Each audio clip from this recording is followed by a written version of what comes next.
The Mayo Experience. Mayo Experience. Mayo Experience. Mayo Experience. Experience. Welcome to the Pat Mayo Experience, presented by Jägermeister. Give your beer a real shot this summer with an ice-cold shot of Jägermeister. Geoff, Jägermeister. Pro. Hardly newer. U.S. Open picks in preview. We're here. Okay, let's We already got Tim giggling on the other line, so we might as well just bring everyone in. Today we're going over our finalized picks, which are final to an extent. And then we'll be going over props, one and dones, and we'll update you on all the changing odds since the St. Jude Classic, plus the winners of the giveaway. But first, I need to introduce the third member of the team, so you know who not to take at the U.S. Open. It is Tim Andercursed. Tim Andercursed. That is not my name. Oh no, heard it was. You got some hot picks for us, or what? I do. After the event going on hiatus last year, it's nice to have the U.S. Open back in our lives for the first time. Yeah, okay. If you're going to be like this, I'm going to kick you off the fucking show here in a minute. Giveaway winners right away, because I told people really did not grasp. Like, I said things like, hey, retweet the show, and then send a reply with your DK name and the hashtag, then they're quote retweeting stuff. Ineligible. If you did that, ineligible. It was just like if, part of the deal was for the Fantasy National membership for the year. It's like retweet the thing and just do that and follow the account and retweet the thing. Very easy stuff. Seemed like a lot of people got it. My feed exploded. A lot of people got it. I agree. There was like 500 people who were in the draw for one thing. The YouTube comments, there was 150 people, 200 in another one. It was all great. But just you really notice the ones that are just done completely wrong. So I just didn't include them. Yeah. Anyway, here are the winners. $20 DK bucks. For the giveaways right here, we have, let's see, Platinum 86 is a winner, Gliding Ghost is a winner, J North 1989 is a winner, J Sol 32, Galipo, or 1, Ludacris, that's Lood, he's a winner, J Max 0340, and Axflex are the winners of 20 DK bucks, and Garrett Daly, at Daily Garrett on Twitter, you, sir, are the winner of a membership to a full year of FantasyNational.com. So congratulations. That's great. If you did not win anything, I got some good news for the peoples, Geoff. What do you got? I'm going to be giving away some more DK bucks. That's good. I recognized a few of those names as loyal listeners and followers of That's the good. pod, so that's always good. The random number generator just gave it to them. Yeah. So that was great. I also recognized a couple of those names of people who tweeted me. Did they tweet at you telling you you're a moron? Most of my followers are far kinder than that. But And I guess, here's the thing, Pat. Because there are, surprisingly enough, people that can't stand Tim. We did a fantastic show last week that I'm really proud of. I liked the show last week. Go back and watch it. Go back and watch it. We're not going to break down every player like we did last week. We're just going to kind of sum everything up here and get on to the next stuff. But I would say the players that I ended that show with are still I haven't deviated very much at all. I think by the time this is over, I'll be ready. I think I'm ready to go in terms of my bets are in. It's go time. All right, so let me get to the giveaways for this time around, because I know people want some of them bucks. First of all, you got to give the episode a like. If you do not give the episode a like, ineligible right away. So, in the comment section, I'll announce the winners of this either on the live chat on Wednesday at 1:30 p.m. Eastern Time with Reed Fowler, potentially on tomorrow's DK Ownership Show with Colin Drew and Eric Patterson, probably on Wednesday, though. It'd give people some time to put in there. So give the episode a like, and in the comment section, I want to know the two guys from 50 to 1 and below. That means like 50 to 1, 20 to 1, 10 to 1, whoever. The two guys you think will miss the cut at this year's U.S. Open. Leave your DK name. Plus, whenever you see one of the shows go out, use the hashtag US Open DK1, US Open DK1, just to distinguish it from the other hashtag. Boom, you're in the draw there again. I will be doing another draw that will apply to all the new shows that are coming out. So give it a retweet. Don't give it a quote tweet with your DK handle and name. Give it a retweet, give a reply, and then hashtag US Open DK1 and your DK handle, and you will be eligible to be in the draw for that as well. And there'll be another giveaway for tomorrow's show too. Plus, there was the shows last week, the Giant Millionaire Maker special. Top-notch stuff. I really enjoyed shooting that one. Everyone from around the community gave a lot of their picks. Please go check that out. Plus, the show that Geoff and I did last week, still very relevant, where we break down all the relevant players in the field. But today, we really need to kind of get to what we're here for. We need to know who Tim is picking so we can not pick them. That's really why we're sitting here, isn't it? Tim. I mean, I have 5 picks. You have 5 picks? I said I have picks. Okay, hit us. Who are your picks? Power rank your picks in order, please. We're like getting right into it? Yeah, so I just want to know who's Andercursed before I put in my final bets. So I always make 3 picks at a major. I mean, it's sort of like General Grievous when he has 4 lightsabers when he fights Obi-Wan Kenobi. Shut up with these. Just give us the fucking picks. All right. So I am going to pick in 3rd place, in terms of I have the 3rd most confidence in, is Brendan Grace. Second most confidence is Xander Schauffele. Oh, okay. God. But my winner of the U.S. Open is Mr. Jordan Spieth. Great. I love how this guy is like, Spieth can never win the Masters. Spieth cannot win the Masters. That's but impossible. this is his... But he's going to win the U.S. Open. Don't worry about it. What? It had to do with psychological issues that Jordan Spieth was forever Oh, I thought scarred. it had to do with his cycle. Yeah, no. See, I'm glad Tim is so in tune with the psychology of Jordan Spieth that he can really pick and choose these things. Well, I made my assertion that he wasn't going to win. And he By the way, didn't you win. told me last week that Phil was going to win. No, I don't think Phil is going to win. But that's what you told me, so you're a liar. I want Phil to win. I don't think he's going to win. I don't think he's going to make the weekend. Whoa, love it. This is a traditional U.S. Open course where guys like him who can't hit it straight. I mean, the reason Phil has never won a U.S. Open, in major part, is that he can't keep the ball straight off the tee. If you can't hit it straight off the tee, and if you're an emotional golfer, I think you can write those people off for the U.S. Open. Well, for Phil, for example, in '95 he played here at Shinnecock Hills, came inside the top 20. In 2004 he came first. Well, he did or not sorry, come second. first. Sorry, second place. Yeah, and he's come second a lot. In part because the state of New York has almost adopted him as an almost native son. Like, I mean, So here in obnoxious. Wing- So obnoxious. I know. It's so obnoxious. I saw him even talking about it. It's so You're in obnoxious. Wing- They really lift me up here. He was saying when I'm down, they really push me along. When I'm not, I got so obnoxious. I saw a sit down interview with him talking about New York State. It really annoyed me. It's like if he shows up to this tournament and thinks that he's going to have more fans than Tiger. Please give me a break. the next 3 opens, we're here, then we're at a home course in Pebble next year, then we're back to New York State for Winged Foot, which is also now sort of. But that's good. For him. It's nice he's here. His dog isn't graduating or something like his pet daughter class. Isn't valedictorian. You're Yeah, right. he actually paid Caesar, the dog whisperer. His dog actually is valedictorian of his dog training class. I will go to my grave if the valedictorian. If last year was at Pebble Beach, he'd have been there. Of course. Well, Without a doubt. Okay, he but lives across the street. okay, fine. But if Pebble Beach, let's say, was located in Chicago, I know like this is or on the other side, or if the graduation wasn't close, if it was that type of course, I'll take Pebble Beach back. A course that really suited Phil's chances to win the U.S. Open. There's no doubt in my mind he'd have been there. But he walked Aaron Hills twice and said, "No chance."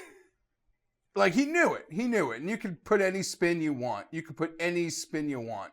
Any spin you want. I don't care. Well, If it was at a favorable venue to him, he would have played last year. Okay, so the 3 guys that Tim likes, Spieth, Xander, and Grace. More importantly, we need to know, Tim, who are the guys that you don't like for the U.S. Open? Because that's almost as important. He came at me today. Yeah, I think Rahm has a 0% chance to win. Write him off. This is great. Great news. Great news. When they play a U.S. Open at a real U.S. Open course like this, I just don't think he is a live option. Yeah, give me the next star that's missing the cut, because I love it. Sergio Garcia, same problem. You could throw him out. Sergio, second most strokes gained at U.S. Opens over the past 10 years, and best score to par. But he sucks, though. Yeah, continue. That's lovely. He's not going to win at Shinnecock Hills. I would throw out Patrick Reed as well. I don't think he's just not the sort of guy who's going to go Masters, U.S. Open back to back. Sort of guy. He's just not that sort of player. I mean, he played marvelously and everything came together at Augusta. I can't imagine him being able to handle the stress of when you played a golf course where there's real rough. There's actual about? talent. You are insane. Now listen, I'll say That's the something. national I level will. I'll say something moronic, but I'll at least stand by it being moronic. I just don't think Patrick Reed's going to win because I don't think the universe works like that. Like I just don't think the universe is going to give a guy the Masters in the U.S. Open. You making these claims that he's screwed with rough is ridiculous. Look, this is rough, unlike he has seen. And does he? The 3 questions I ask are: do you hit the ball straight? Do you keep your head about you? Are you an unemotional player? If the answer to any of those questions is in the negative, I think we can write you off for the U.S. Open. Patrick Reed, unfortunately, answers the negative Okay. about keeping himself calm. That's why somebody like Tyrrell Hatton has no chance, and why somebody like I don't think Ricky's going to win. In fact, I was sort of just teasing you a little on Twitter because I think Ricky, if he gets into some tough You spots, told me he's not making the cut. That I Well, posted. I posted his kit, and you I said know, he only I know. needs 2 days worth of clothes. Well, I mean, the last time he was good at a U.S. Open, there was no rough on the course at Pinehurst. So again, there's actual rough here. I don't know. I think Ricky's. I was saying that more or less because I just don't like him this week. He probably will make the cut. Okay. Why is Xander Schauffele one of your picks then? Because he hits it straight. Long and straight. Of the Long- triple digits, Yeah, but the straightness has gone out of his swing here. listen, I can defend Xander and the betting Xander. I mean, his debut U.S. Open was fantastic last year. I know it's a different course. He's won big events. He hits it long and straight. If you don't want to pay for DJ and you don't want to pay for Ram and you're looking for poor man discount, that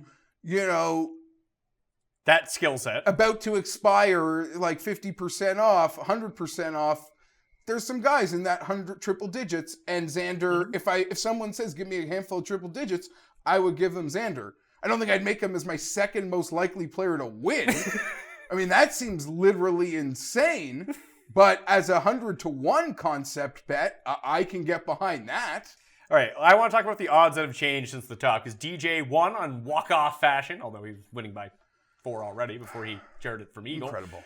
In Memphis, that DJ parlay that we didn't play when we talked about it last week's show. We probably should have played it at this point. Joked. But now DJ has dropped as the overwhelming favorite. He's 8-1. Rory is 14-1.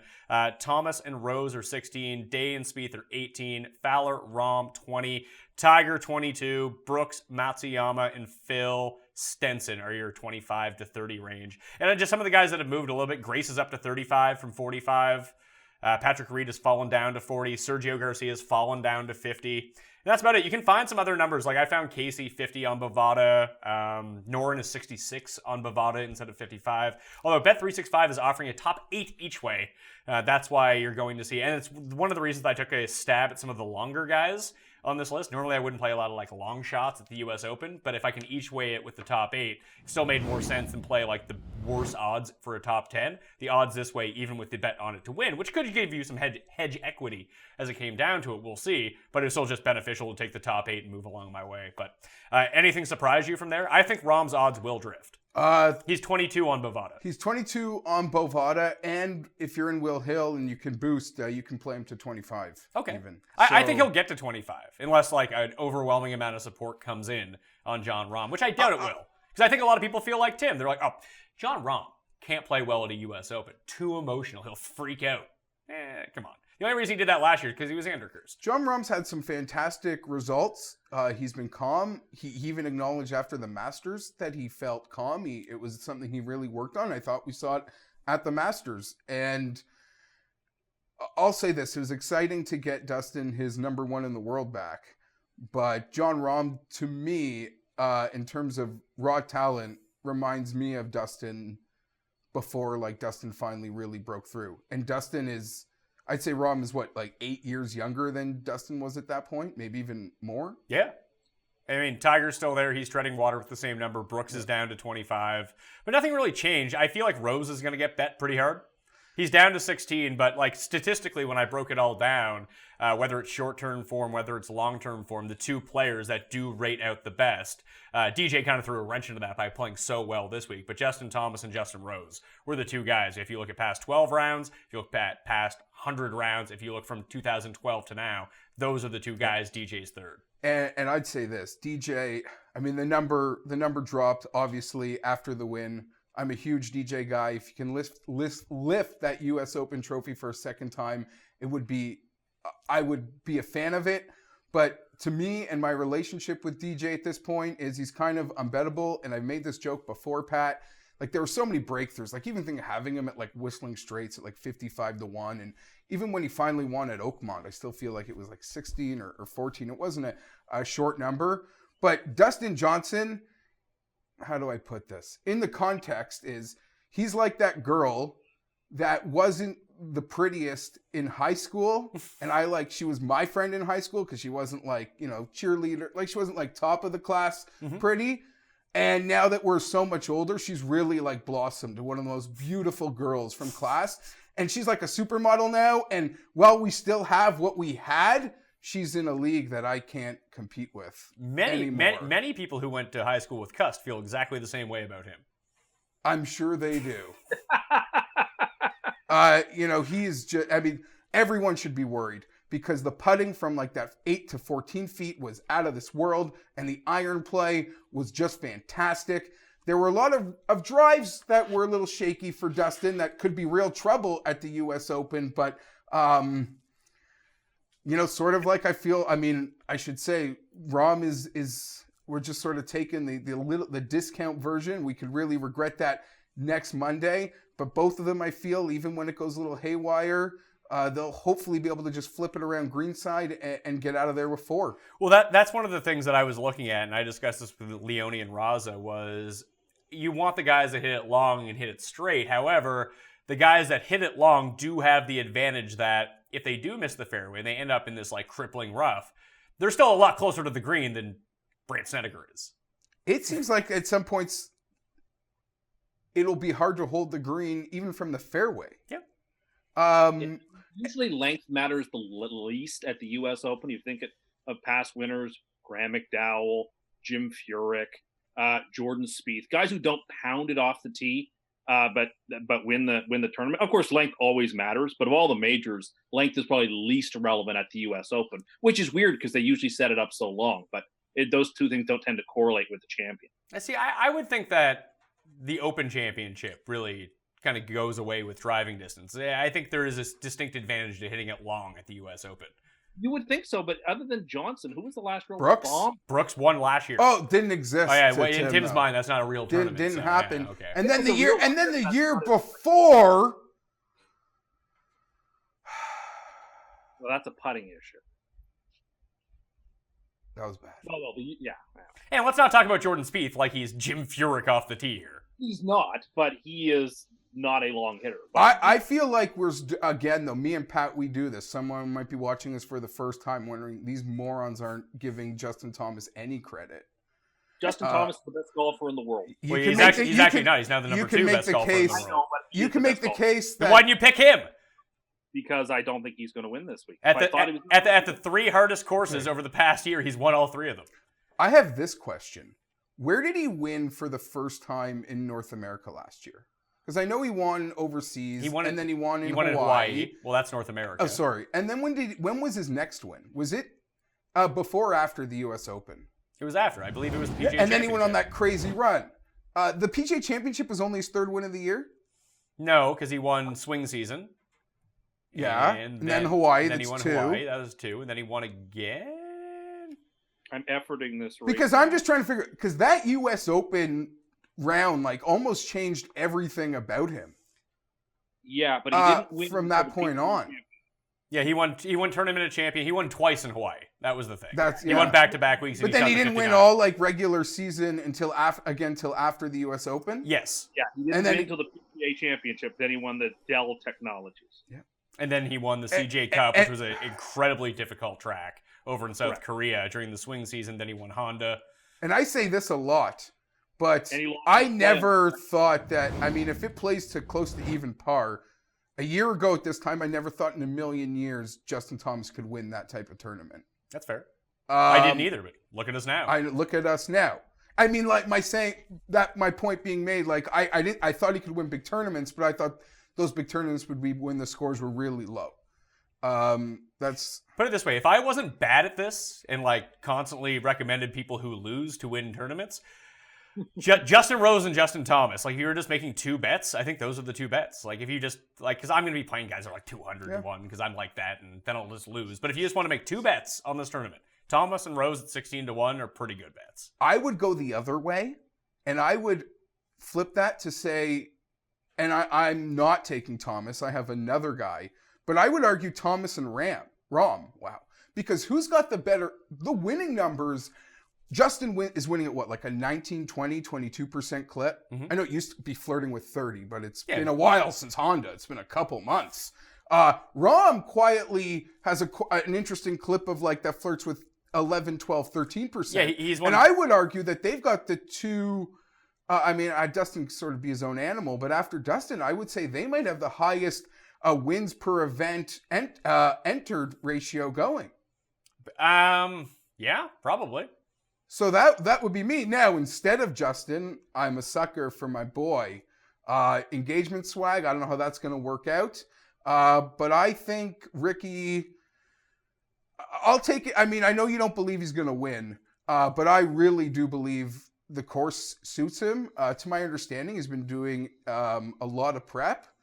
And it's funny because very few players' odds you mentioned have gone up. Like the day after the Masters, I feel like Ricky was like 14 to 1. Yeah. I was like, oh my God, he's going to win. Now he's back to where you still think he's too low because you'll make comparisons as we go along. Or guys that are better or equal to him that are double his odds. But sure, yes. but I think 22 to 1 is a good number. I believe the 3 under winning score, the even par winning score, it's got to be 12, can work for him. The 65, 67 at the Masters, I believe in Ricky. Coming from me, it may as well be talking about why the Chargers are going to win the Super Bowl. Yeah. So but I was sort of teasing Ricky Fowler earlier, but I think of all the U.S. Open courses, this one reminds me a lot of Marion. He was top 10 at Marion. So could he compete here? Yes, he could. That's why Justin Rose is also an interesting pick. Didn't Phil come second at that one too, but he's going to miss the cut this week? Yeah, but Phil is also 5 years older, and the stress of the career Grand Slam is just too significant. I mean, there would be no better story in the world of golf than Phil Mickelson getting the U.S. Open championship. I can think of one story that's a lot bigger than that, just right off the hop. There's this guy, I believe his name is Eldrick something or other. If he wins, I believe that will be a much bigger story. What do you think, Geoff? Bigger? Much bigger? No. You think that Tiger winning isn't much bigger than Phil winning? You kidding me? Tiger being the first round leader. Tiger winning the Wyndham Championship is a bigger story than Phil winning the fucking I'll US put this Open. in context. Tiger being a first round leader at the Honda was a bigger story than Phil winning a WGC.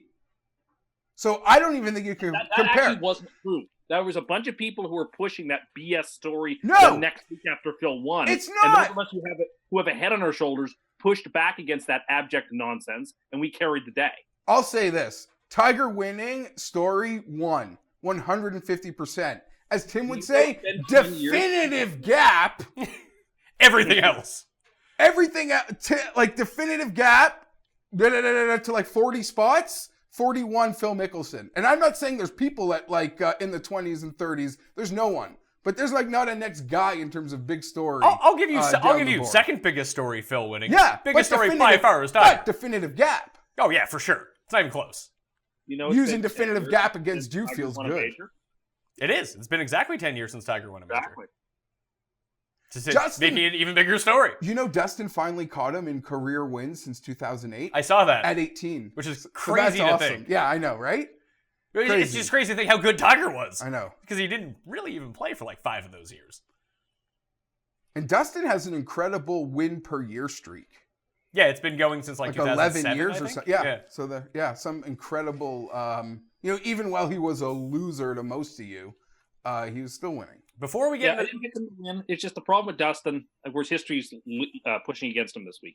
No one has ever won the United States championship. See, I don't care about that. I usually wouldn't, but there's well over 100 years of it. It's like, sorry, I'm never going to think it's going to happen until it happens, and it would be foolish to guess it's going to happen.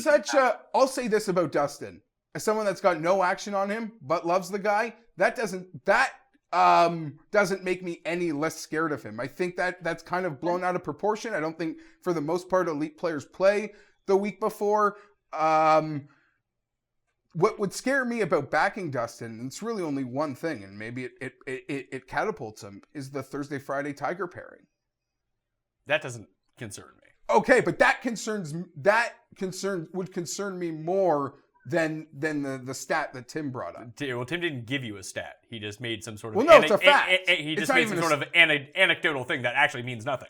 I put zero weight. I'm putting more weight into him being paired with the Tiger circus is a bigger detriment to his chances of winning than that stupid no one's won. You know what I will say is probably a bigger detriment to his chances of winning? It's really fucking hard to win the U.S. Open. And even at 8-1 and being the favorite, his actual probability to win this tournament is probably like 3%, 4%. Oh, I agree. When's the last time a favorite actually won the major? Was it Valhalla with Rory? Was he even the favorite? I want to say he was. No, he didn't win Valhalla. PGA Championship? That was the best one. No. Since I've known you, that's the best they made major. Phil drive in the dark. Yeah, that's the best major since I've known you. Ricky, Phil, Rory. Day one at Whistling Straits. I believe he was the favorite that week because he was just winning all the tournaments in a row. Anyway, I want to get to the picks. Before we did that, did I tell you I met Johnny Football on the weekend? That's pretty good. It was very exciting. He was wearing a very bright yellow toque when he showed up to this party I was at. You're already getting into the picks. I just got to ask you, though. Sergio at 50, that's got to entice you, doesn't it? Well, now that Tim's against him, yes, but he actually has been playing quite poorly. The ball yeah, no, I don't want, but that it's like Bo Bet365 is like, we've taken zero Sergio action. Yeah, I'm here in Beto. Who wants some Sergio? All right, so picks for this. Now, I'm not going to finalize my card realistically until Wednesday night. That's when I'll have first round leaders. We'll talk about some of the props coming up here and some of the ones that I like. There aren't as many as there were. I'm not going to play one of those giant to make or to miss the cut parlays. I think it's advantageous to play it at the Masters in a 90-man field where over 50 people make the cut. In a 156-man field where only 60 players make the cut and ties. It's a bit trickier. So to miss the cut parlays are probably a better idea if you're going to go for it. I'll probably stay away from both, although I'll probably take Tim's 3 picks, parlay them together to miss the cut because I enjoy doing that. And if you had done it last year, the U.S. Open, you would have made bank when you picked DJ, Rahm, and Duffner. They all missed the cut. So there's also a potential tee draw that I really want to... Listen, it's Monday. A lot can change 3 days, especially with weather. But right now, it looks like there's a slight advantage to the guys going out in the afternoon on Thursday and in the morning on Friday. Mainly because the morning on Friday, from what I'm looking at on Windfinder right now, it looks pretty dead and calm on Friday morning. And then it starts picking up throughout the day. Like you have like 6-mile-per-hour winds in the morning up to like 18 in the afternoon. If that's the case, I might adjust some DraftKings lamps to play that split. But again, I want us to have more information on it. And I'll talk about that on the live chat, on the ownership show, everything to go for it. So my picks for the U.S. Open. All right, I'm going to play Jon Rahm. I have not made the bet yet because I do think that he'll drift.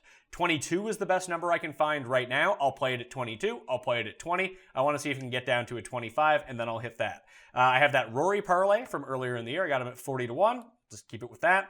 Tommy Fleetwood and Paul Casey, I have bet on at 50-1 to win. I have Kim with an each way at 150-1, Brendan Steele with an each way, 200-1, Keegan Bradley with an each way, 125-1, and Charles Schwartzel with an each way, 80-1. Coming off being Andercursed this week at the St. Jude Classic. Jeff. That is not my picks. Yep. Of the elite players, I like Jon Rahm and I like Ricky Fowler. I've been able to parlay both those up substantially. I tried to parlay. I tried one attempt to parlay up Rahm, and I parlayed him with CM Punk. Didn't work. I saw that. I wasn't even going to give you a comment. I had money on the other guy, and I watched the fight. Oh, I thought Punk was going to win easily. Oh, see, I wish I had known that. I really like Rahm. I really, really like Ricky this week. Those would be the favorites that I do like the most. I'm sort of in a no man's land with Brooks because I do have him at 45-1, Pat. But you wouldn't bet him at 25? I don't think I'd bet him at 25, and my bet at 45 doesn't pay me what I need to be paid. Well, it'll pay something. It'll still pay something. I don't know. Must have made that one a really long time ago. But in terms of, where people like to bet in that, farther down the board. We've been talking about Fleetwood for a couple weeks. I absolutely love it. 11th in the world. The guy can just keep it. If it gets, I don't know. I trust the guy. If it gets tough, Yeah, if it gets tough, I like him out here. It's like Paul Casey and those giant forearms. He gets into the rough, he can get it out of there. Do you have Noren? No. I don't have Noren on the card. I'm still. tempting. There are guys that I want to wait for, though. I want to see these win splits. I don't want to commit my entire card on a Monday when I'm going to talk to more people. I'm going to do more research, but I'm confident in these guys right now. Well, that I'm going with. I really like Noren. I think he's going out with Fleetwood. So, do you like where Fleetwood split I don't is? know where he's going out. Okay. I'm going to make the case again here, Pat, at 66-1 for Patrick Cantlay. Okay, hit me. I said it last week. I guess if you're betting someone, or you could always frame something in the argument that best suits. So this is the positive spin on Patrick Cantlay. Mm-hmm. He had a back nine lead at Riviera. He had a back nine lead at Memorial on Sunday. Those are two big boy courses. Those are two big boy fields. He showed up in both those, even showed up at the Players. Point being is, you could say this is more a negative than a positive, but if he was able to hold those leads, which he didn't, I acknowledge, he would have wins at those two places. And combine that with his swing season Shriners win, he would be a Player of the Year favorite, in my opinion. So it's a flip of a coin. I don't want to bring in-game variance into golf. It takes a lot to close. It takes the intestinal fortitude to close. Maybe if you can get him on a cash-out site. But we see that he plays really strong in full field events, or very strong field events, as those tournaments that I mentioned. And, if a couple breaks went his way, he'd have crashed this board so hard. It's so hard. And the deciding factor would have to be River Phillips picked him in September. Actually, you picked him in September. Oh, sorry. Yeah, you picked him in December, actually. December, yeah. River Phillips picked Brooks last year. So the names that I'm monitoring to put on my list, because there was a couple late adds to the field. I like Grace as well. See, I liked Grace until Tim picked him. Now his odds are. I already had Grace. 45-1 is my Grace number. I missed the boat on that. I'm just a believer. Everything I kind of said on Thursday, not much has really changed, other than staring at Casey going from 40 to 50 and it being really enticing. Because I'm not a fool, even though I can act like one sometimes, and I know that I have certain Ricky biases, but. In many ways, and maybe people can, I'm a Ricky fan, how could you say this? Because this is an insulting comment. But he's almost like American Casey. By every metric possible, he's outstanding. Well, no, sorry, he's not as good of a putter. Who, Paul Casey or Ricky Fowler? Casey. Take putting out of the equation. Paul Casey's a significantly better player than Ricky Fowler. Okay, fine. They don't win that much. Casey's actually won this year. But in terms of model making and sort of a lack of a full weakness, they're really complete golfers that might not be dissimilar and maybe should have a lot closer odds to winning. But one of them is a super fan favorite and the other is just a perceived dud. Yeah. So that's why this exists, and it kind of shouldn't. And at 50-1, you mentioned the stat last week, Pat. Maybe refresh me more importantly, and I guess our listeners. Well, he's one of three golfers in the world in the field over the past 100 rounds to rank inside the top 35 in this field in both fairways gained and driving distance gained against the field. Sergio Garcia, Paul Casey, Ross Fisher are the three. Fantastic. Although Emiliano Grillo, now that he's in the field, might actually qualify for that. So because he got added, and I'm very interested in him at both. We'll talk about it more on the DraftKings show. I'm very interested at $7,100 on DraftKings, but at 100-1 in the betting market. Him and List and Noren are the three guys I really need to look at. I don't think I could handle it if somehow Luke List won the U.S. Open and I didn't have even $5. Okay, so that's where I am with Finau. Finau's dropped to 70. I still see some 80s, but this is what I'm thinking about, Pat. I'm happy we got to this moment. On Friday, on the 17th hole, Tony Finau had a 6-foot putt. To make the he cut. had to know that he had to make the cut. Yeah, I was getting to it. Although I believe that he wouldn't have made the cut anyway. No, I think he would have. No, it was even. He got to +1. Yeah, because he got to 18, whatever. He went balls deep. That's right. 6.5 feet on a Friday to make the cut. How do I put this? Maybe people can have a different opinion than me, Pat, but would you not argue that outside of being in contention on the weekend, that's as pressure-packed a putt as you get? These guys don't work for free. Sometimes they do, a lot of the time, but they don't want to. They show up on a Monday, they play 3 days of practice, right? They're all freaking weak. You could do a seminar or do a clinic for some fancy company and make bank. But no, they're trying to win trophies. They're paying other people's way too, like their team. So in the context of making that putt, to me, it's as pressure-packed a putt as you can get outside of watching the guys on Sunday who are in contention. Agree, disagree?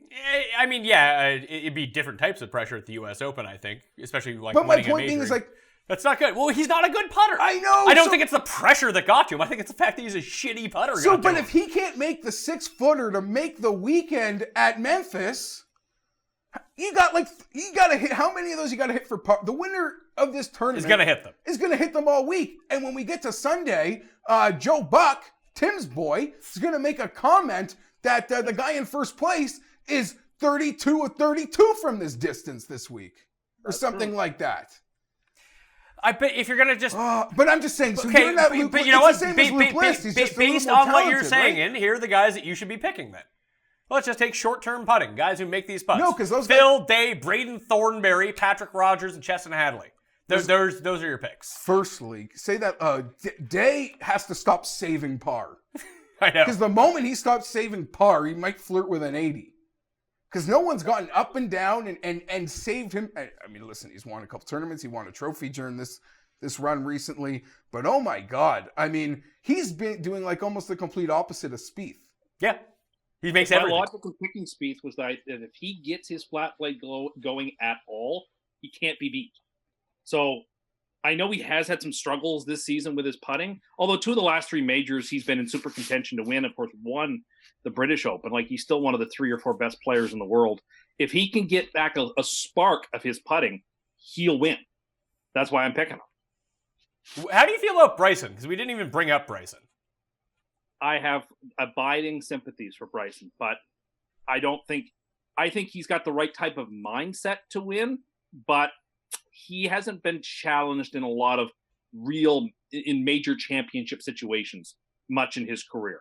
And I think for the most part, guys very rarely just come in and win a major in their first real bite at the apple. Usually they have to be pushed and battered around. So I think he could compete for one. I would be surprised if he hoists the U.S. Open trophy. Okay, so I mentioned those over the past 100 rounds, the guys that are top 35 in the field in both distance and accuracy. If we take a shorter sample of that and look at the past 24 rounds, guys that rank inside the top 35 in both coming in. Gary Woodland is one of them. Bryson DeChambeau is another one. And friends, that is it. Those are the 2 guys. Oh, sorry, Adam Scott as well.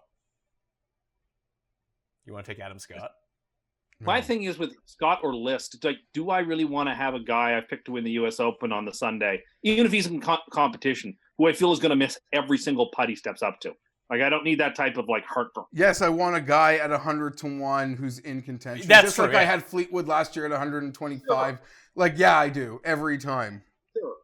But I'm just saying, like, in a vacuum, I'd rather have a guy who's 75-1 or 50-1 who I feel like has got a better shot at making his putts. All right, then why don't you take Webb Simpson? Webb Simpson seems to be the guy you're exactly talking about. He's not super long off the tee, hits almost every fairway, and has basically been the best putter on tour so far this year. Plus he's won a U.S. Open and he's won the Players. Yeah, I don't like Webb Simpson. Sorry. But why? Because that should have been Stricker's U.S. Open, and it should have been. Okay, so it wasn't. So now deal with it. The way I deal with it is to be passive aggressive and not like these people, like Stuart Sink. I hold it against them. That just seems insane. I guess that's why you get. Okay, but you know what? I am not a tout. I am here to express my view as I see it. So his picks again: Spieth, Xander Schauffele, and Grace. Do we have anyone else we want to talk about here in terms of picks?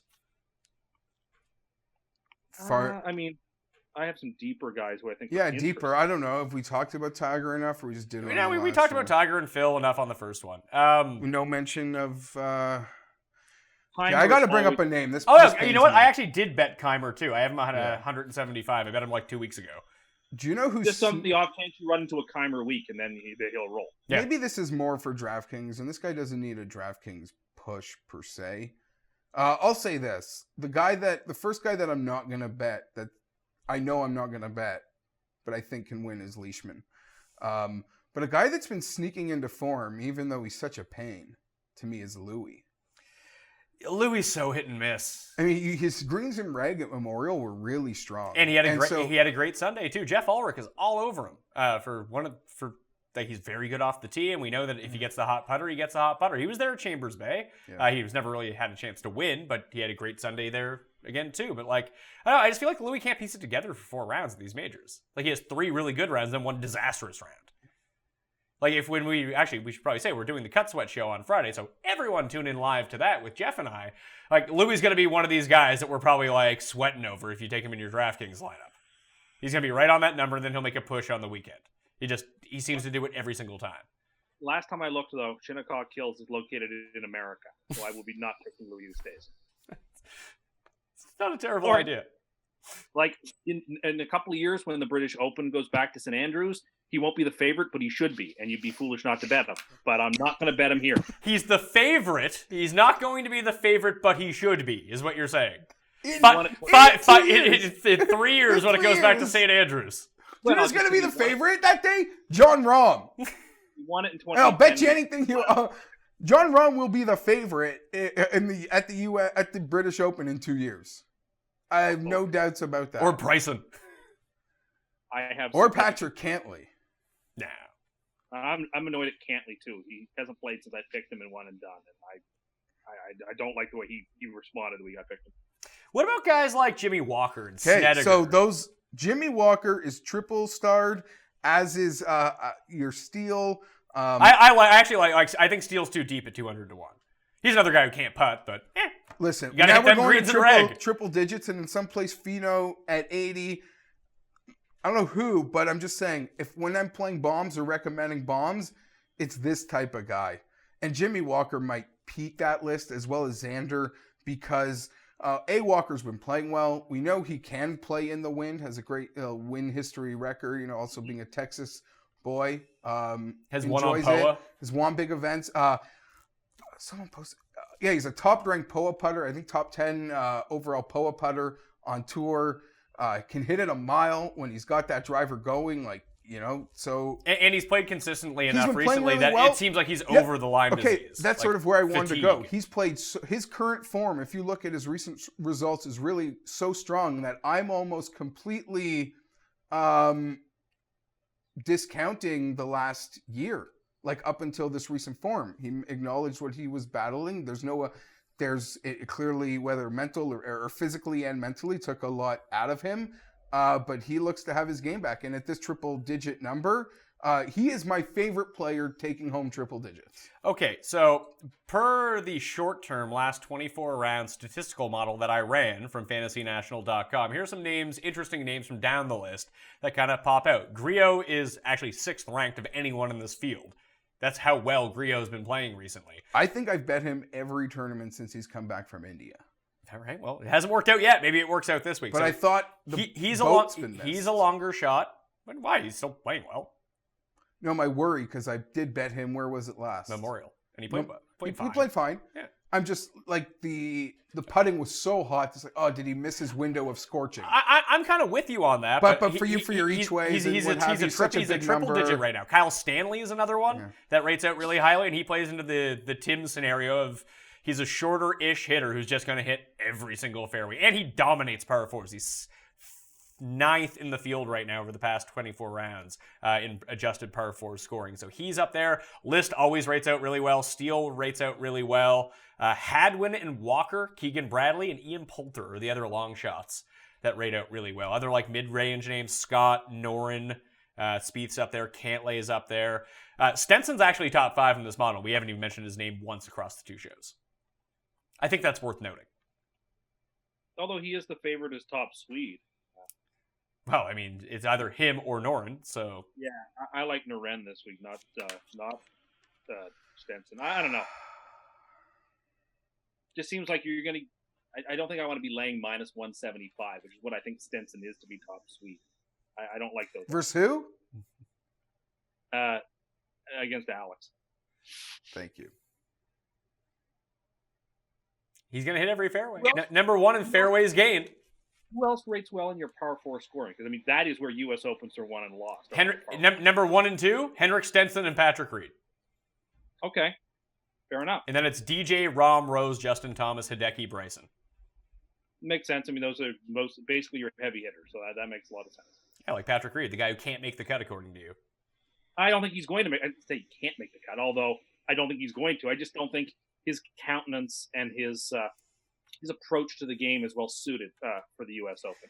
But like Geoff said, he's attempting to change himself, attempting to be a calmer player. If he can accomplish that, then there'll be egg on my face. If he can calm himself down and not get emotional and yell and scream, then he will absolutely have a chance. But if he allows his emotions to overtake him, he's cooked.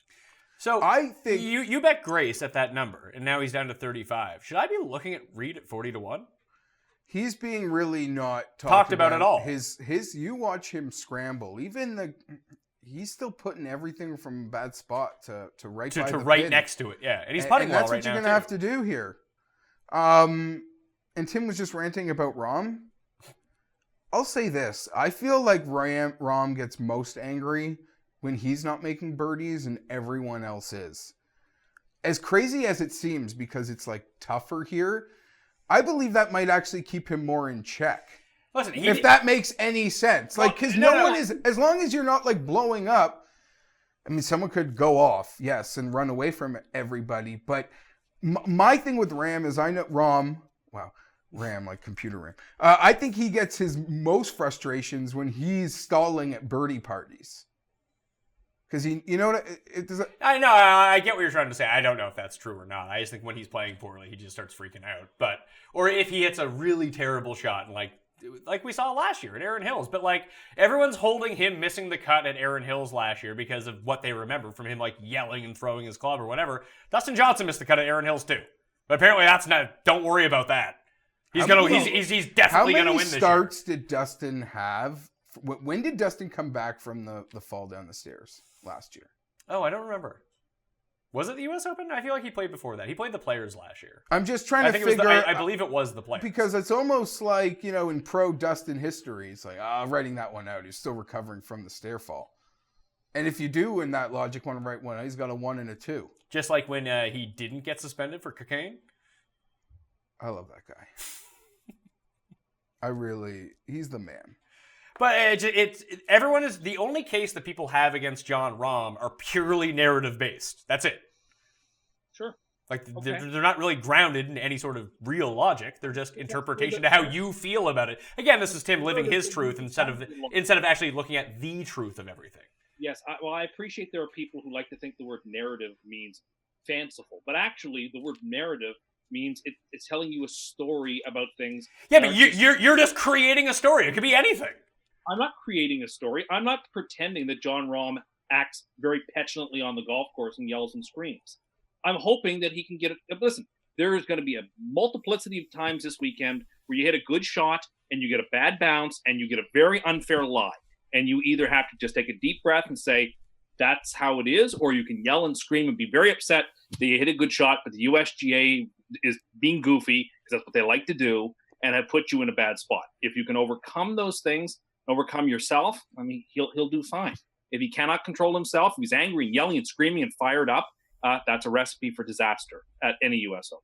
But Jordan Spieth, why is Jordan Spieth giving a free pass on this emotional roller coaster? Well, but Jordan Spieth's emotion... Because I picked him to win, Geoff, so it doesn't matter for him.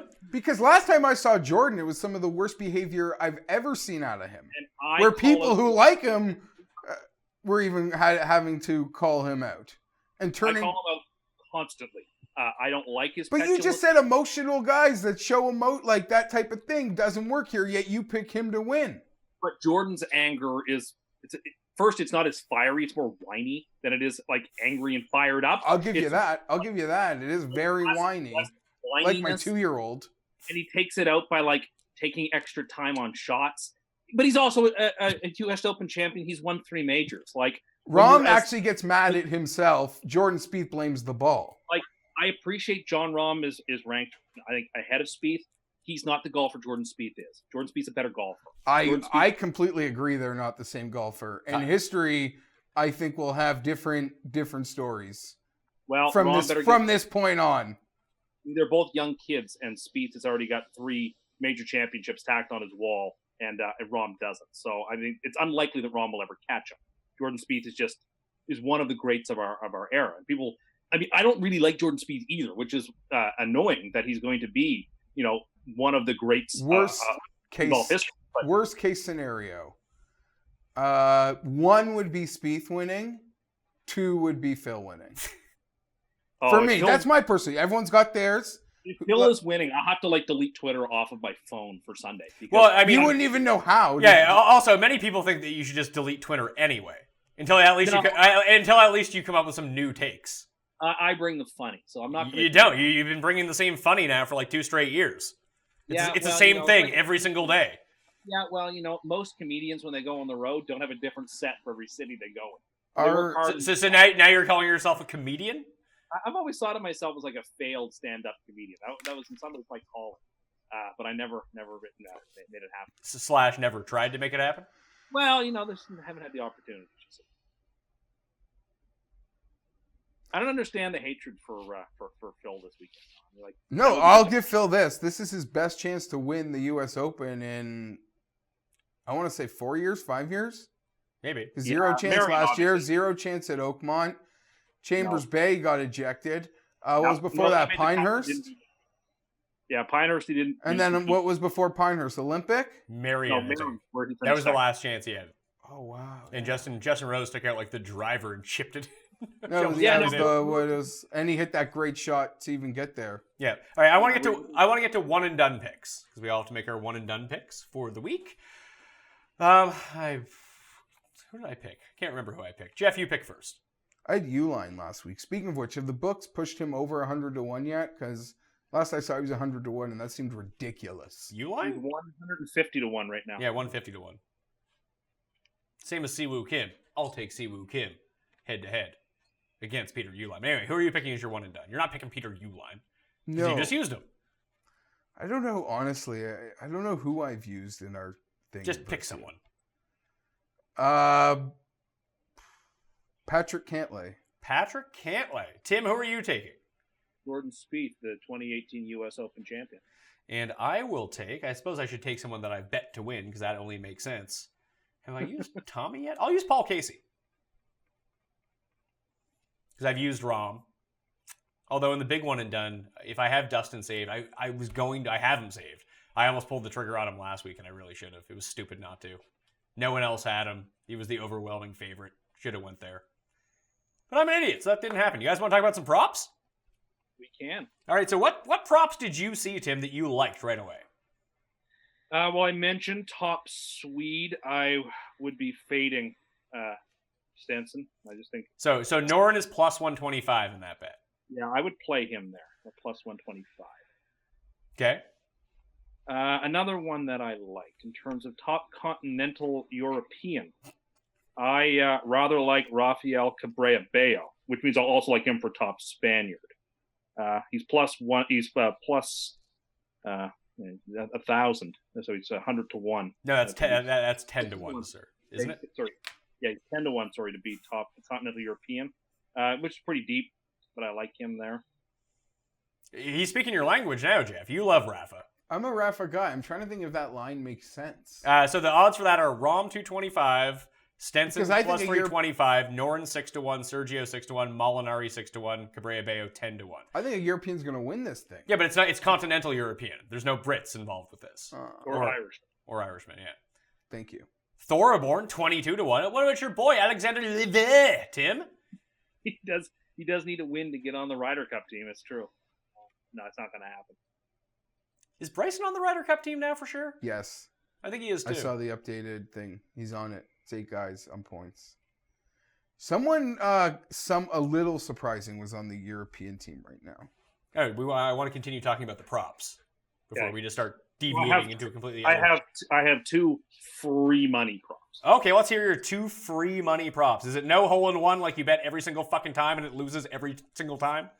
It doesn't usually lose at the U.S. Open. And Okay, but it doesn't usually lose at the Masters until you started betting against it, and then it just happened every year. Right. Well, that is one of them. Well, what's it pay? Is that one of your free money ones? It is. All right, so where's the hole-in-one here? Will there be a hole-in-one? So no, minus 125. So you can recoup almost 1 unit if everyone's lost 10 units on this bet over the past 2 years. So good job on that one. The other one I feel very, very confident in. You can call this narrative if you want. There is going to be a playoff at the U.S. Open.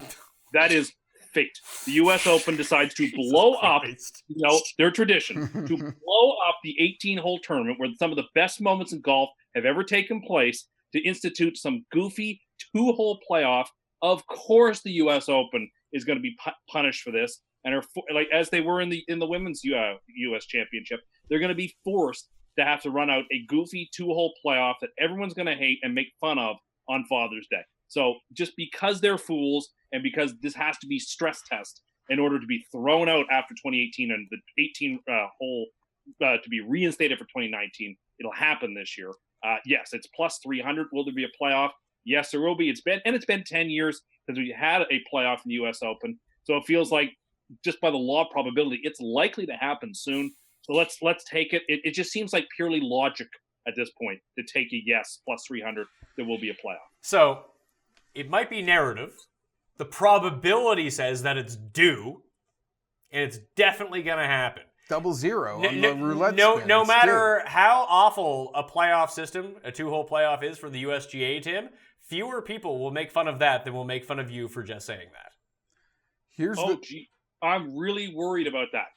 Oh no, people are going to mock me on Twitter. Oh no, how will I ever survive? But people will also mock you in real life now too. I don't care. It seems like everything is conspiring together for the playoff to happen this year, so that the USGA, which is, again, I've said it before, I'll say it again, they have the best tournament in the world, and they're the worst run organization in sports, and they are going to find a way. If there's a way to screw something up, they always find a way. They did it with a playoff, so now they're going to have to pay the piper and be humiliated with a 2-hole playoff. The thing is that he's incredibly incorrect about, regardless of how we feel, the people gathered around their TVs on Father's Day will be thrilled that it's the playoff and it finishes that day. Yeah, I mean, maybe the people watching this show might not, but I would say exponentially the majority of people who are watching will be like, yeah, as opposed to what? They're not like they're going out again tomorrow, which I would love. And Dustin robbed us of that beating that he should have and could have given. Never live it down. But I agree. I disagree with Tim that I think people will be very happy on Sunday night that they're going to get a winner on Sunday night. We might feel different, but I think the majority of people would disagree with us.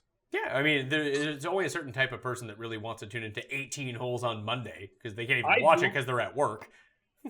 I want to see 18 holes on Monday. Well, you don't have to go to the office, Tim. You can just stay at home and watch it. I don't. I mean, again, it's the fact that it's a 2-hole playoff. What in the name of God is a 2-hole playoff? He'd have to cancel his mall walk, though. That's true. All right, that's very funny. But when it gets hot, malls are air-conditioned, and it's a pretty sensible place to be. You don't even buy stuff at the mall. I'd kick you out of the mall. Well, again, I do buy some stuff, but that wasn't my. Yeah, he buys a gelato that tastes just like Italy. World Cup swag for Monday, so I got to go to the mall on Monday to pick up some World Cup swag. To pick up some what? World Cup swag. What kind of swag? I usually get a hat and a shirt for France every World Cup, so I need to get one. Why don't you just wear the other one? Because that's the European 2016 Championship or the World Cup 2014. I want the newest stuff, right? I respect that. I respect wanting the the fresh gear. On that note, I haven't seen Tiger's kit. Okay. It's really pissing me off. I think you'll live. When you watch the U.S. Open, you'll see what he's wearing. I don't care. I would like to see it. Top Asian prop.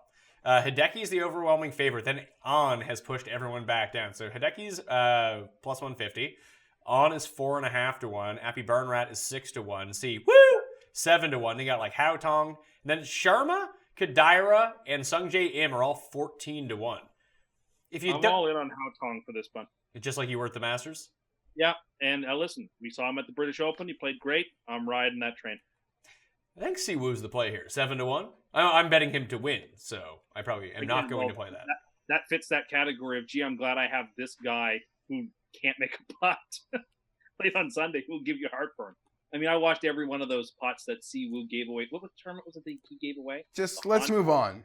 I think, listen, Kim, It was the Heritage, by the way. It was the Heritage. But, he has won. I still want to talk. He has won 2 of 45 tournaments he's ever played in, so let's be real here. He has one of the best winning percentages on tour. On his is that not true, or would you like to create some sort of narrative that's untrue and then say it is true because it's a narrative? That's true, but like the U.S. Open is not just a golf tournament. Neither is the Players. No, it's not. No, that's fair. Doesn't like Siwoo. He saw Siwoo play for 3 holes once. He's no good, so he can't take him. I've seen Siwoo play them more than one. Just like when you said you saw him in Phoenix, but you didn't. You saw Byung-hun An. There was another Woo that we saw. No, we saw Wee Kim. Or Wee Kim, that's what it was. There was another Kim that we saw. I thought it was Siwoo. Now he's all confused. He doesn't know what's what. Anyway, any interest in Burmeister or Fratelli for top South African to beat the big 3? No, but Big Earn's 25 to 1. He's not a part of the big 3 of the South African. No, because I've got Grace on the card. Yeah, Grace right now, from the way that I see it, is in the bad draw, if there is a bad draw. But he's also now Andercursed. He's plus 175. Like, I like Charles. Like, I already bet Charles, but I can see. Burmeister's a quality player.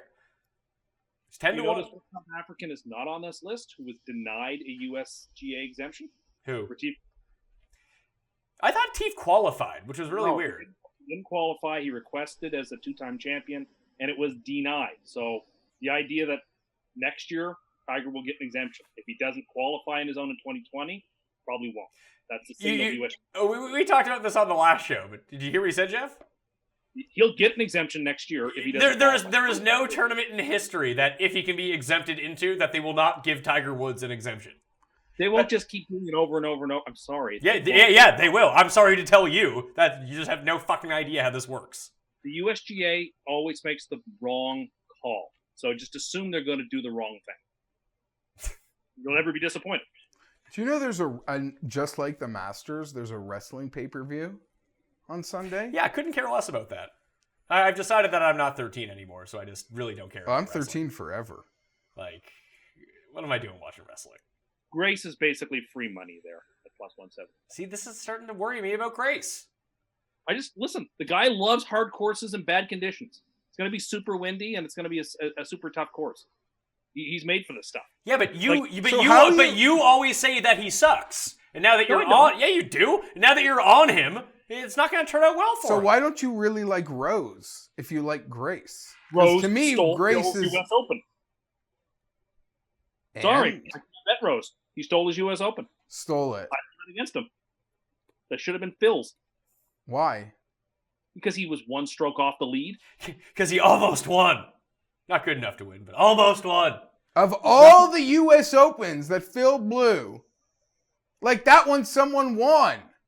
Yeah, he didn't blow that one. Jeff so Oakley. You're actually going to be mad at Phil? Mad at Rose. Or mad at Rose? Like, look at all the other, look at the putting it in the tent and shit. Oh yeah, that's his own stupidity. Again, that's when the state of New York started getting on his side after that disaster. But I'm just saying, your logic is so backwards to me. But it'll be okay if it all allows him to, in his button down, to hoist the U.S. Open trophy this week. It'll be like the most iconic view in sports. I hope he wears button downs every day this tournament. Listen, if I find, have you seen Phil's kit yet, Jeff? I don't look for Phil's kit. Look for Phil's kit to see if he's wearing the shirt that I'm wearing right now. If he's wearing those, bet him to miss the cut. I hope he does. I think it's a great look. I'm 100%. Where do I even go to get it? KPMG? No idea. Anyway, that's going to do it on the Pat Mayo experience. Again, if you want to enter some of the new draws, we've already released the winners for a lot of these, and I promise tomorrow, a lot more information-based rather than just absolute nonsense. But in the comment section, the 2 guys you think from 50 to 1 and under, so the favorites that are going to miss the cut, give the episode a like along with it, leave your DK handle, boom, you're in the draw on Twitter. Retweet the show, and then reply with your DK handle and the hashtag US Open DK1. And if you do that, I can sort by it, and boom, your DK handle's there. Don't quote tweet it with your handle in some sort of pick like, it doesn't work like that. You'll be deemed ineligible. But I do want to congratulate all of the previous winners for that, and I'll be back tomorrow with Drewby and Eric Patterson to break down the DraftKings ownership, and we'll really dig into where the people are going. And of course, even though he has horrendous takes, I do want to thank Tim Andercursed! Tim Andercursed. Thank you very much. It's not my name. This is my favorite weekend in golf, and I hope we have a great tournament. For being on the line. Geoff Fienberg, thank you for being here. Excited to see you Friday. I did want to, Friday for the Cut Sweat Show and the live chat again on Wednesday with myself and Reed Fowler. I forgot to mention, you hit the gimmick winner again on the Euro. How's that? Every Euro gimmick event this year, you've hit the winner. Barn Rat Golf Sixes. Mm-hmm. Otegi at the Belgium Knockout, and this weekend, Kerhonen at the Shot Clock Masters, which seemed pretty good. And I don't know, do you think guys seem to be happy, but those guys' opinions don't really matter. Anyone that played in Shot Clock Masters, like... There was even stuff from some of the players from the PGA Tour, they were like, I like this a lot. Yeah, no, I could see why a lot of guys who are fast players would really like it. I think guys did go faster, and even I saw Keltson acknowledge... You just commit more. Like, guys played better. That was the thing. In the year-to-year basis, there were more birdies. It would have been interesting if there were more bogeys. But guys just commit. You commit earlier. If there's a fly or something, you're less likely to decommit because you got to do the whole process again. Imagine how upset Jordan Spieth would be with a shot clock. It'd be bad news for him. Did you see the Jimmy Walker controversy over the weekend? The backstop. Yeah, the ball backstop. He was like, I'll leave it out there for people. I don't care. People were like, you are violating rule number 22, the USJ. I'm on Twitter, and I have a problem with this because... doesn't it break the rules? Yeah, not if you don't explicitly say it. Okay. I mean, if it doesn't explicitly break the rules, okay. But it seems like it's against the spirit of the rules. You know what I think about the rules? Tim? Yeah, go ahead. They're only there to help you win. So if you can break them and don't get caught, I would do that because it would help me win. I don't know. It's like that. That's why you're a loser and I'm a winner. I don't want to rush golfers like Jordan Spieth. It sucks that it takes so long, but I don't want to rush these guys. I ask about one more golfer? Yeah, go ahead. Gary Woodland. Woodland doesn't he play really well at tough courses? Didn't before he was even half decent, he always was a sneaky US I'm player. I'm not going to bet Woodland. I'll talk but about it. But he fits that profile of guys that can hit it long. I mean, your Luke List type profile of he's not as consistent or good. He's been playing poorly. He did rebound a little bit at Memorial. And when you look just sort by POA only stats, he really pops off the charts. He's interesting, I think, for a DK price, maybe a first round leader type guy. I'm not going to bet him to win. And the only reason I'm betting Luke List, like I said, I'll probably throw $5 on him just because I can't handle if somehow he plays well and I'm just not on him. So I bet him every single week. Same reason I'm on. Even have a chance? Who? Matt Kuchar, does he even have a chance to win this thing? I think so, yeah. I mean, I don't think it's a great He's a good scrambler, and he's calm and composed. And according hits a lot of to your logic, he should be the dead lock to win. Yeah, well, why not? He's not going to get flustered. He'll just say, "Oh, golly gee." Buy some Skechers. How didn't he? What? Be nice to see him break through. Did you hear about Berger missing the cut in Memphis? I mean, I saw he missed the cut in Memphis. I was trying to transition that into IHOB. Oh, God. Do we really want to talk about that? No one actually does. Is that a real thing, or is that a joke? I don't know. No one even really wants to talk about it. Tim's just triggered by it. So. He should be. Yeah. Thank you. When was the last time you were at an IHOP, Tim? last year. I really It's like. been over a year since I've been there, but I love it so much that I have such a problem with what's going on. I'm a breakfast for dinner. I can always get behind that. That's garbage. So breakfast, I though. just make think- your own breakfast, or go to like a legit diner where you get huge No, breakfast. Pancakes are cuss. I just think like the burger market is so hardcore these days. This must Exactly. be a joke. This must be a joke. These people, whoever's in charge, is going to get fired. This is terrible marketing, and they're going to be they're being dunked on 24/7 on Twitter. It tells you all you need to know. Yeah, but we know that the opinions of people on Twitter don't actually matter. Yeah, just look at elections Yeah. across the world. Yeah, there'd be one side that's always doing really well. That side doesn't win. International. Anyway, that'll do it on the Pat Mayo Experience, because I don't really give a fuck about IHOP or IHOP, and neither should you. I'm Pat Mayo. You can follow me at the PME on Twitter, on Instagram, and on Facebook. That's where I'll have my finalized betting cheat sheet, facebook.com/thepme. On Wednesday afternoon, I'll probably put it up after we post the chat. Tomorrow, Tuesday, I will be doing the DraftKings ownership projection show, and then I will update the DK cheat sheet up on dkplaybook.com with the finalized picks once I factor in some more weather, once I factor in some ownership, and I'll concentrate my core a little bit more. Live chat on Wednesday, 1:30 p.m. Eastern Time with Reed Fowler on the DraftKings YouTube channel, and then Friday, myself, Geoff Fienberg, live cut sweats. Come hang with us while you watch the afternoon wave of the U.S. Open, and come along with us as we watch, hey, it was a good one at the Masters when I lost 2 Gs on Jason Duffner missing the cut down the stretch. I mean, it wasn't great for me. Oh, yeah. It provided some entertaining fodder, though. People enjoyed that. And we're going to have a blast because the Masters cut sweat is just set up to be significantly less exciting than most. Agreed. Just the way the tournament is constructed, the field length, the type of guys that are in the field, the field size. I think we're going to have a ball on Friday. Yep. I think we're going to have a ball. Potentially. And I do want to tell everyone, the Pat Mayo Experience has been presented by Jägermeister. Give your beer a real shot this summer with an ice-cold shot of Jägermeister. I'm Pat Mayo. Enjoy the U.S. Open. I'll see you next time. Pat Mayo Experience! Experience!